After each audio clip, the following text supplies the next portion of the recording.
ये है बांग्लादेश। इंडिया और म्यांमार के बीच मौजूद एक ऐसा कंट्री जिसकी तारीख और ज्योग्राफी दोनों ही बहुत यूनिक और खास है। आजकल हर तरफ बांग्लादेश का चर्चा है और इसकी वजह वहाँ पर हाल ही में होने वाली बहुत सी पॉलिटिकल चेंजेस हैं। मगर बहुत कम लोग ये जानते हैं कि बांग्लादेश का असल चर्चा जिस चीज की वजह से होना चाहिए वो उसकी ज्योग्राफी है। अगर मैं ये कहूँ कि बांग्लादेश दुनिया के उन चंद कंट्रीज में आता है जिन्हें कुदरत की तरफ से एक लिटरली ब्लेस्ड ज्योग्राफी मिली है तो गलत नहीं होगा। लेकिन यही ज्योग्राफी जहां बांग्लादेश को बहुत खास बनाती है वहीं उसके लिए बहुत सी प्रॉब्लम्स भी क्रिएट करती है। बांग्लादेश की लोकेशन उसे जियोपॉलिटिकली बहुत इंपॉर्टेंट बना देती है क्योंकि साउथ ईस्ट एशिया में चाइना और इंडिया के बीच पावर स्ट्रगल को बैलेंस करने वाला मेन प्लेयर बांग्लादेश ही है। बांग्लादेश के पास दुनिया की सबसे फर्टाइल जमीन है क्योंकि यहाँ पर गंगा और ब्रह्मपुत्र साउथ एशिया के दो बड़े दरिया आकर मिलते हैं और दुनिया का सबसे बड़ा रिवर डेल्टा बनाते हैं और यही दरिया फिर आगे बे ऑफ बंगाल में जाकर गिरते हैं। बांग्लादेश के पास दुनिया का सबसे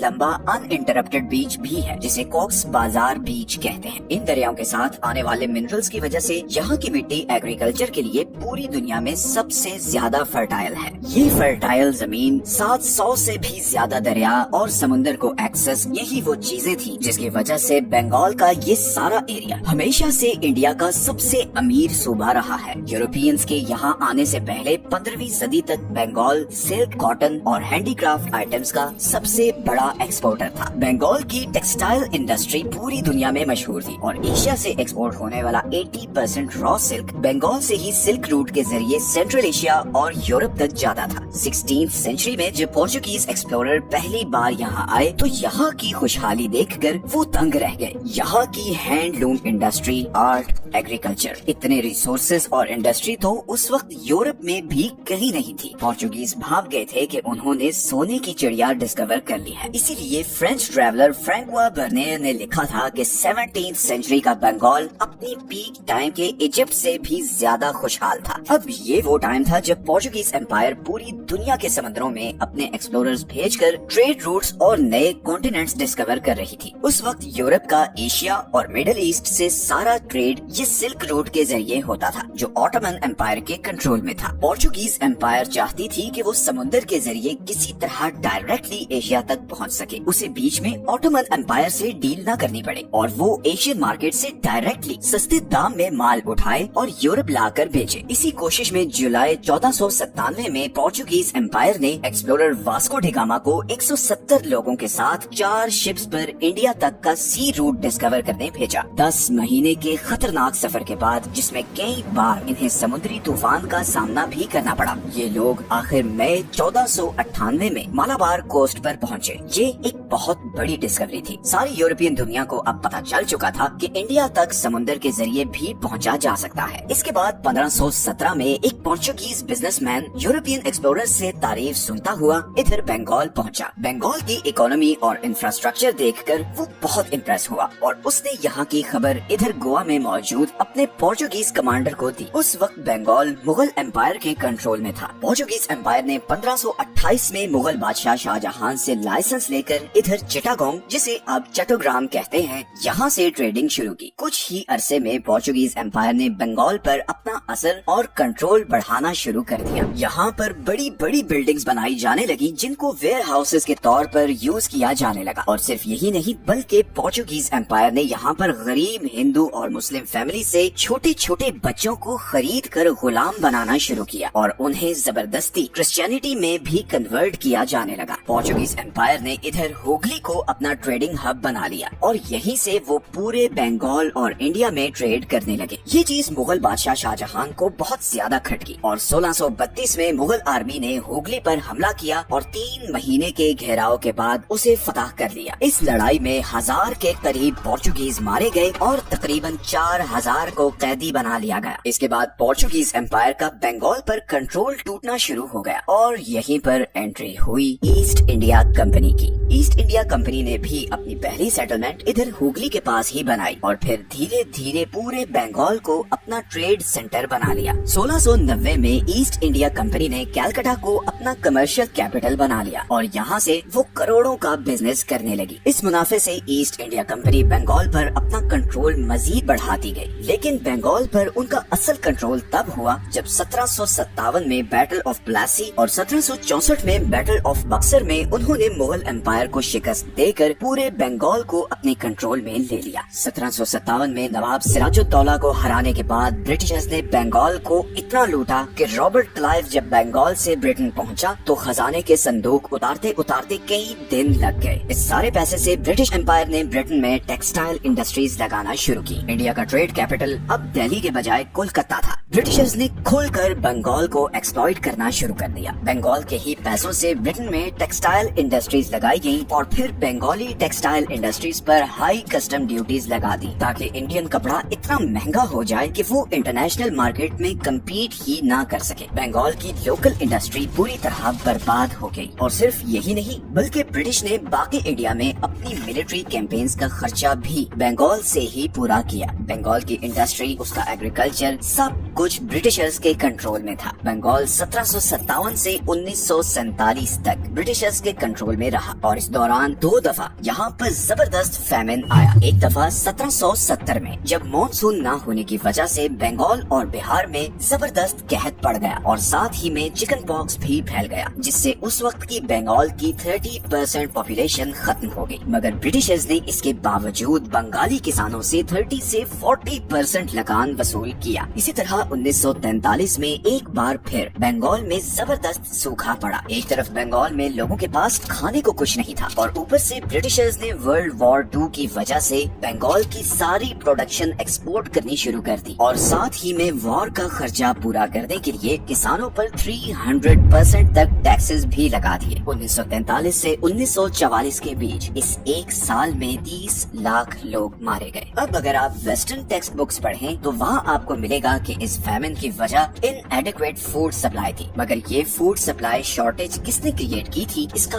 कोई जिक्र नहीं मिलेगा। असल में ये 30 लाख लोग ब्रिटिशर्स की जालिमाना पॉलिसीज की वजह से मरे थे। फिर 1947 में बंगाल हिंदू और मुस्लिम मेजोरिटी एरियाज की बेसिस पर मजीद डिवाइड हो गया। हिंदू मेजोरिटी बंगाल बन गया इंडिया का हिस्सा और मुस्लिम मेजोरिटी बंगाल बन गया पाकिस्तान का हिस्सा, जिसे ईस्ट बंगाल कहा जाने लगा। लेकिन यही ईस्ट पाकिस्तान फिर आगे चलकर 1971 में पाकिस्तान से भी अलहदा होकर एक नया कंट्री बांग्लादेश बन गया। डिवीजन के बावजूद ये नया कंट्री बांग्लादेश एक बहुत ही स्ट्रेटेजिक पोजीशन पर था। बांग्लादेश साउथ एशिया और साउथ ईस्ट एशिया के दरमियान एक नेचुरल लिंक है। कोई भी रीजनल ट्रेड कोऑर्डिनेशन हो, चाहे वो एशियन हो या सार्क, वो बांग्लादेश के बगैर नहीं हो सकती। सबसे बढ़कर बांग्लादेश इंडिया और चाइना दोनों के लिए बहुत ही इम्पोर्टेंट है और उसकी वजह ये है कि इंडिया की सबसे बड़ी जियोग्राफिकल वीकनेस ये सिलीगुड़ी कॉरिडोर है, जिसे चिकन नेक भी कहा जाता है। ये बांग्लादेश और नेपाल के बीच सिर्फ 24 किलोमीटर का चौड़ा रास्ता है, जिसके थ्रू इंडिया अपनी 7 नॉर्थ ईस्टर्न स्टेट्स के साथ कनेक्टेड है, जिन्हें 7 सिस्टर्स भी कहा जाता है। इन स्टेट्स में असम, मणिपुर, मेघालय, मिजोरम, नागालैंड, त्रिपुरा और अरुणाचल प्रदेश शामिल है। अब चाइना अरुणाचल प्रदेश पर अपना क्लेम करता है, मगर ये स्टेट इंडियन कंट्रोल में है। इसी तरह इंडिया के नॉर्थ ईस्ट में नेपाल, तिब्बत और भूटान के बॉर्डर के साथ सिक्किम है, जिसे 2003 में आकर चाइना ने इंडियन स्टेट के तौर पर रिकॉग्नाइज किया और बदले में इंडिया ने भी तिब्बत को चाइना की टेरिटरी के तौर पर एक्सेप्ट कर लिया। इस सारे नॉर्थ ईस्टर्न रीजन में करीबन 5 करोड़ लोग रहते हैं और अगर चाइना किसी भी वॉर की सूरत में इस सिलीगुड़ी कॉरिडोर तक पहुंचकर इसे चोक कर दे तो इंडिया अपने सारे नॉर्थ ईस्टर्न एरिया से कट ऑफ हो जाएगा और जाहिर है सप्लाई लाइन कट होने की वजह से चाइना के लिए इधर कब्जा करना भी आसान हो जाएगा। इसीलिए इंडिया और चाइना दोनों के लिए बांग्लादेश बहुत खास है, क्योंकि ये 7 स्टेट्स सबसे लंबा बॉर्डर बांग्लादेश के साथ शेयर करती हैं। यहाँ पर एक और बहुत इंटरेस्टिंग चीज ये है कि बहुत से लोग ये समझते हैं कि इंडिया का सबसे लंबा बॉर्डर चाइना के साथ है, जबकि इंडिया का सबसे लंबा बॉर्डर बांग्लादेश के साथ है और इसीलिए इंडिया बांग्लादेश के साथ फ्रेंडली रिलेशंस चाहता है, ताकि न सिर्फ ये कि सिलीगुड़ी कॉरिडोर को हर सूरत सेफ रख सके, बल्कि उसकी साउथ ईस्ट एशिया और अपनी नॉर्दर्न स्टेट्स के साथ भी स्मूथ कनेक्टिविटी हो। अब दूसरी तरफ चाइना अपनी मैरीटाइम सिल्क रोड स्ट्रेटजी में बांग्लादेश को